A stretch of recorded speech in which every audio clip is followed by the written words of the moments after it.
अच्छा पिताजी, हम लोग जो आपके गांव जा रहे हैं वहाँ कौन कौन रहता है? ऐसा तो खास करके कोई रहता नहीं वहाँ। हमारे पूर्वजों ने वहाँ काली मंदिर बनाया था। एक बूढ़े से पंडित जी है, वही पूजा करते हैं। अपने बूढ़े चाचा के बारे में बताओ ना, जिसकी वजह से हम घर बेच नहीं पा रहे हैं और हर महीने उन्हें पैसे भी भेजने पड़ रहे हैं। ओ लता, ऐसी बात मत करो। लेकिन पंडित जी ने हमें क्यों बुलाया है? उनकी भी काफी उम्र हो गई है। हम लोग घर बेचने की बात कर रहे हैं, उन्हें छुट्टी चाहिए। उन्हें कुछ समझाना है मुझे, इसलिए बुलाया है। ओह,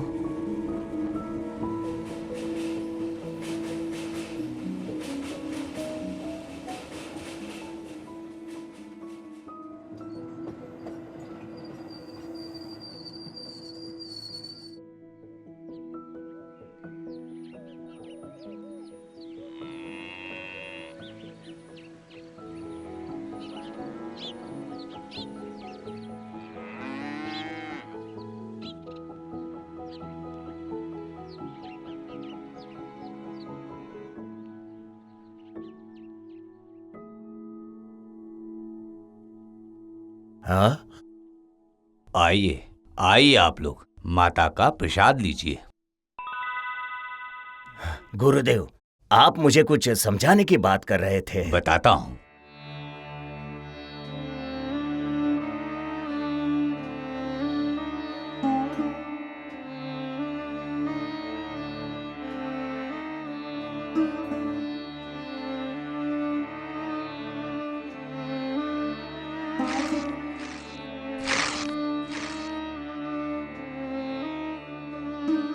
ये लो, पकड़ो इसे। इस बक्से में माता का समस्त अनमोल आभूषण रखा हुआ है। ये तुम्हारे पूर्वज की संपत्ति है। इतने दिन मैंने इसे संभाल कर रखा है, अब तुम लोग संभालो। इतना सारा सोना, ये सारा हमारा है क्या? वाह वाह वाह! ये सब संपत्ति तुम्हारा ही है। अगर पूरी संपत्ति को बराबर भागों में बांटोगे तो इसका आनंद और बढ़ जाता है। ज्यादा लालच इंसान को विनाश के रास्ते में ढकेल देता है।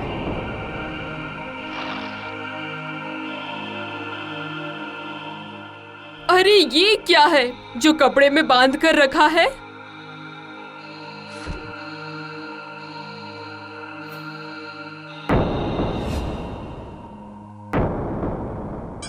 अरे बाप रे, ये क्या? ये क्या है? हाँ, क्या है ये? ओह, ये एक पंजा है, मंत्र से बंधा हुआ बंदर का पंजा। ये बहुत ही शक्तिशाली है। ये भी तुम लोगों की ही संपत्ति है। इसका इस्तेमाल नहीं करना ही ठीक रहेगा। दरअसल ये बात मैंने अपने दादाजी से सुनी थी, लेकिन इस परीक्षा में सफल नहीं हुआ। परीक्षा? मुझे समझ नहीं आया। ये पंजा दाहिने हाथ में पकड़कर जो मांगोगे वो बिल्कुल मिलेगा। ये सिर्फ 3 बार काम करेगा, लेकिन सावधान रहना, हर बार कुछ पाने के लिए कुछ खोना भी पड़ेगा। अब क्या खोना पड़ेगा ये कोई नहीं जानता, इसलिए मैं बोलता हूँ कि इसका इस्तेमाल नहीं करना ही उचित रहेगा। ऐसा भी होता है क्या? हाँ, ये सब बेतुकी बातें हैं। ऐसी सब बकवास मत करो, अनहोनी हो गई तो। मतलब तुम ये कहना चाहते हो कि इसे हाथ में पकड़कर मैं ऐसा बोलूं कि तुम्हारे चाचा मर जाए तो वो क्या मर जाएंगे? हाँ बोलो। हाँ? ये क्या? ये हिल क्यों रहा है? ये क्या आपने सर्वनाश कर दिया? दाहिने हाथ में इसे रखकर मौत की कामना की। मैंने क्या ये सोचकर नहीं किया, सच में। अरे आप चिंता मत करो माँ, ये तो अंधविश्वास है, इससे कुछ नहीं होता।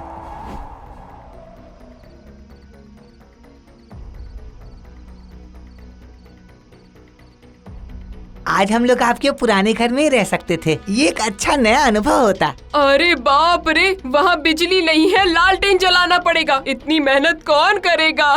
मैं तो नहीं कर सकती। बंदर का पंजा लेके जो तुमने बखेड़ा खड़ा किया। अरे छोड़ो तुम, ये सब सच में होता है क्या? मेरा मतलब मैं भी थोड़ा तो डर ही गई थी। हाँ, कब हुआ ये सब? हाँ, मैं आता हूँ। क्या हुआ? गांव के घर में आग लग गई। चाचा जी अकेले रहते हैं, कोई उन्हें बचा भी नहीं पाया, क्योंकि किसी को पता ही नहीं चला कि हमारा घर जल के खाक हो गया।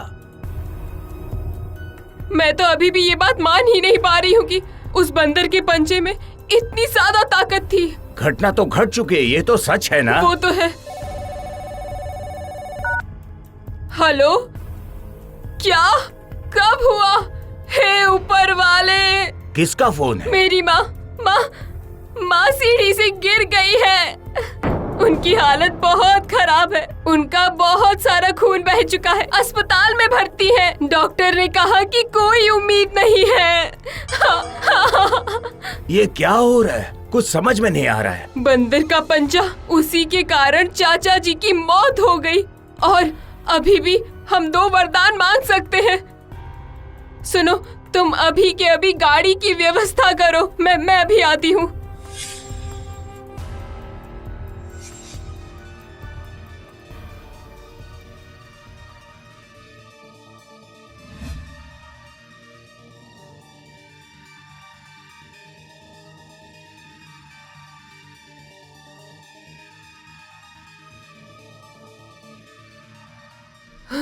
किधर गया?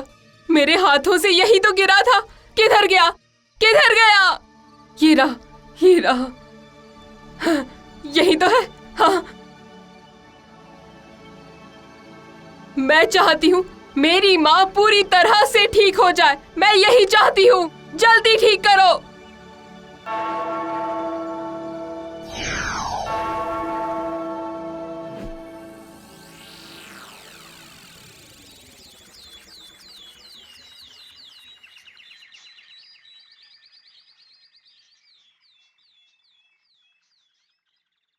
वो पहले से अब बेहतर है। उनकी हालत बहुत ही खराब थी। कल रात से ही वो अचानक ठीक होने लगे। लगता है कोई चमत्कार हुआ है। मेरा मतलब है मिरेकल।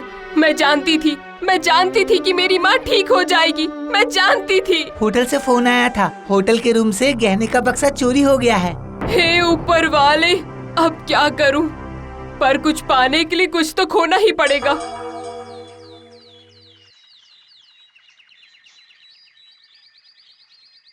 हमें लौटते वक्त देर हो जाएगी। ठीक है।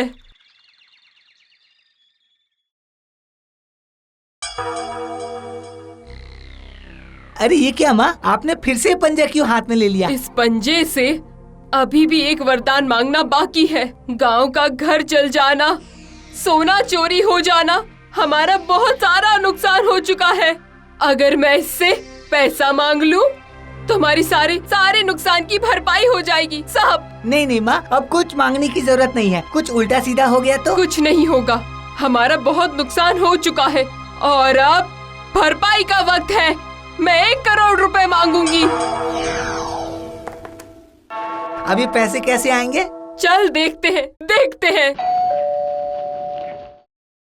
वो देखिए, आपका पैसा लेके कोई आ गया। भाभी, भैया का रास्ते में ना बहुत बड़ा एक्सीडेंट हो गया। अब वो हमारे बीच नहीं रहे।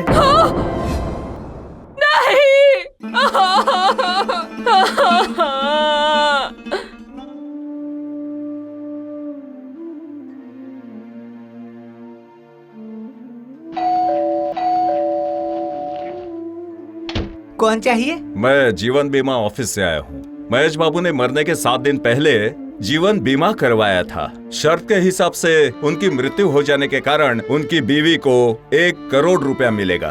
1 करोड़। हाँ? क्या बोल रहे हैं?